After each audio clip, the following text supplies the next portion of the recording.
Magandang umaga po. Bong Danog po. May guro nag-chat tungkol sa travel allowance, travel expenses. Alam niyo, paliwanag ko ha. Kapag kasi mga DepEd memorandized activity, region, or DepEd Central,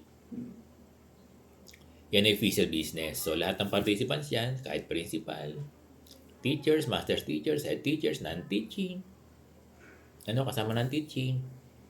Kapag yan ay division activity o division memorandized activity, region or DepEd Central, lahat yan ay kinukuha yung travel expenses niyan, transportation expenses, sa MOE ng school or canteen fund ng school. Pero may mga instance na division funded, division ang sumasagot o DepEd funded activity, division, binibigay sa division yung fund, tapos division na nagbibigay sa mga guro na participants. Katulad niyan, halimbawa may DepEd seminar, out of town, pero ngayon bawal na, no? Ang nagbibigay ng transportation expenses ay yung division na galing sa DepEd. Pero kadalasan ay galing sa school fund, local fund ng school.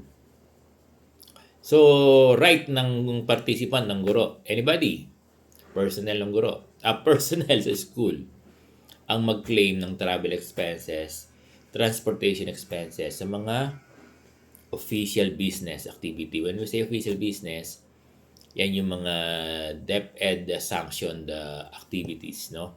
Na ina-attenan ng mga guro, principal, non-teaching personnel outside the school.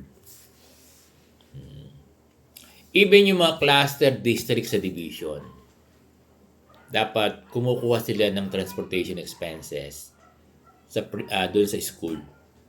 Oo. Sinasagot yan. Pwedeng kasi kapag district o cluster, canteen fund lang yan. Basta papa-approve lang sa principal, tapos kukuha dun sa canteen teacher. Diba? Ng fund. Kung sino man yung mahawak ng fund. Ganun yun. So, dear teachers, kumatan kayo ng seminar outside school, dapat mag-claim kayo ng transportation allowance sa inyong school. Sasabihin nyo lang yan sa principal nyo. Sa Caloocan High School, wala silang problema, no? Kahit magkano, sinasagot ng paaralan ng Caloocan High School. At alam ko, hindi lang kami. Lahat ng mga schools, no? Kasi hindi dapat sasagutin ng guro yung travel expenses nila. Di ba? Dapat sasagutin ng MOE. So, kung DepEd, balikan ko, no? Kanina, may nagkiklaim daw siya. Yung talong ng guro, hindi pa raw dumarating yung kanilang travel allowance o travel expenses nila. Travel allowance na sinasabi niya. Saan ba yan manggagaling? Sa division niya ba? Oo. Kung sa division, di pa-loob nyo lang. Saan ba manggagaling? Sa school niyo ba? Di kausapin mo lang yung principal. Di ba? Basta kayo ay entitled sa